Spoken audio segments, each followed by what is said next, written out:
माई के आज शरण में हम ऐसा कुछ गीत सुनाएंगे जो माता ने किसी का दीपक बुझा दी थी और किसी का भी जला दी थी। इसी बात पे माता जी का एक गीत है।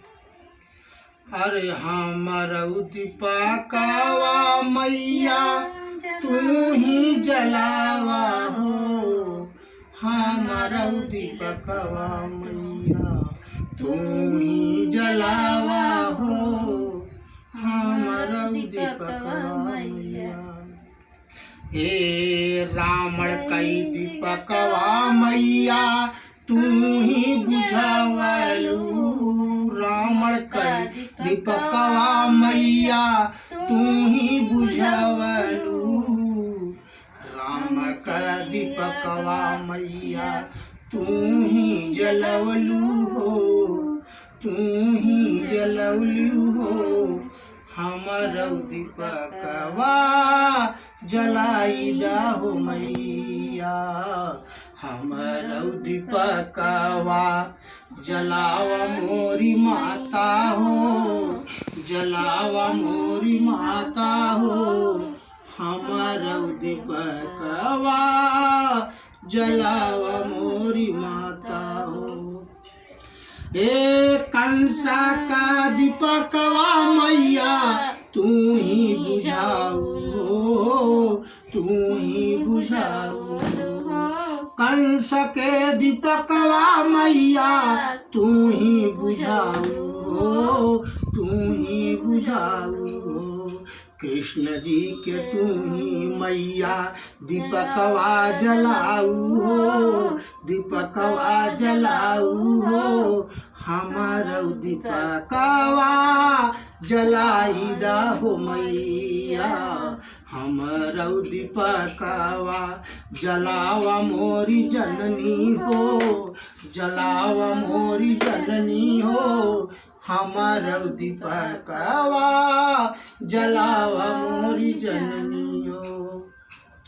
ए पपियन के आ तू ही मैया बुझौलू दीपकवा हो, बुझौलू दीपकवा हो, पपियन के मैया तू ही बुझौलू दीपकवा हो, बुझौलू दीपकवा हो, धर्मीन के तू ही मैया जलौलू दीपकवा हो, जलौलू दीपकवा हो, हमरऊ दीपकवा मैया तू ही जलावा हो, हमरऊ दीपकवा मैया तू ही जलावा हो, तू ही जलावा हो, हमरऊ दीपकवा मैया तू ही जलावा हो।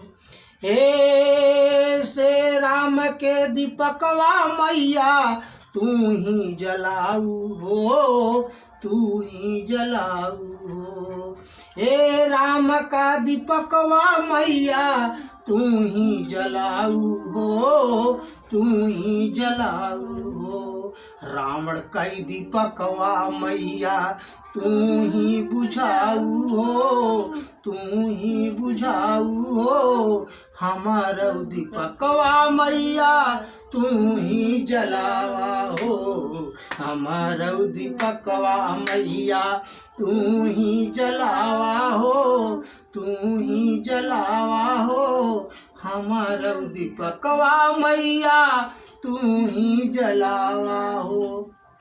भैया इस समय बात बहुत हलचल बा, एक से दूसरे देश बहुत लड़ाई झगड़ा चलत बा, तो माई से कहे के बा अरे भारत का दीपकवा तू ही मैया ये सब जगह जलावा हो, सब जगह जलावा हो, दुश्मन के तू ही माँ दीपकवा बुझावा हो, भारत का माता का दीपकवा जलावा हो, दीपकवा जलावा हो, दुश्मन के मैया तू ही बुझावा हो, हे भारत का दीपकवा मैया तू ही जलावा हो, तू ही जलावा हो, दुश्मन का दीपकवा मैया तू ही बुझावा हो।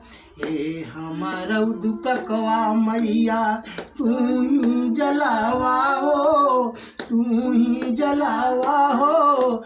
हमारा दीपकवा मैया तू ही जलावा हो, हमारा दीपकवा मैया तू ही जलावा हो, तू ही जलावा हो।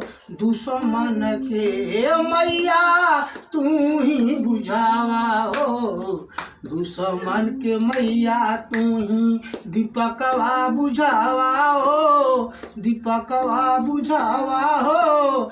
हमारा देवी मैया दीपकवा जलावा हो। बोलो माँ दुर्गे माता की जय।